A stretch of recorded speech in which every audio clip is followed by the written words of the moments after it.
Hello everybody, my name is Alessia Scarpa, and in this tutorial I will explain how to create a KML file and how to use it. As you can see in my screen, I opened Google Earth Pro because a KML file is a format developed for this kind of software. KML files are used to display data on a map. In particular, I will focus on how to create a KML file which displays sampling events and tracking of animals. The simplest kind of KML file that we can do consists basically on place marks, polygons, paths, and image overlay. The procedure is the same for all of them to create them, and we just have to click on the icon, for example, add place mark. We locate our, we place our place mark, and then we can also specify the latitude and the longitude if we want to be more precise. We can change the style, the color, we give a name, we click on OK, and then right click. We go on save place as, and we save as KML file. But what I want to do today is to show you how to create a KML file from sampling data stored in an Excel spreadsheet. And so I took this data from a paper about leopard shark populations in California waters.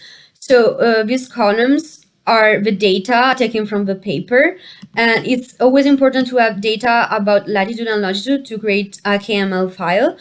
And then I added these 3 columns about where I specified the type of icon that I want to display, the dimension and the color in each sampling point. And the simplest and the fastest way to convert an Excel file into a KML file is to use this website that is called EarthPoint. It's a tool for Google Earth. We just have to select our file and to open it and to click on View on Google Earth. And it will be automatically downloaded and opened in Google Earth. So we can see our sampling points. Each sampling point has the name that was in the table, and if we click on one of them, we can see that we can still display all the information that were in the table. What we can do is also to create a KML file which contains GPS tracks. And to do this, we can go on Tools, GPS, Import from File, Import, and we import our GPS tracks of elephants, and that are in a GPX format that is normally the format from our GPS. We open it, we import, and we're gonna display the elephant tracks, and we can see the changes over time. And we just have to right click on this file and save place as, and we select again KML file. The last thing that I want to show you is how to import a KML file into QGIS.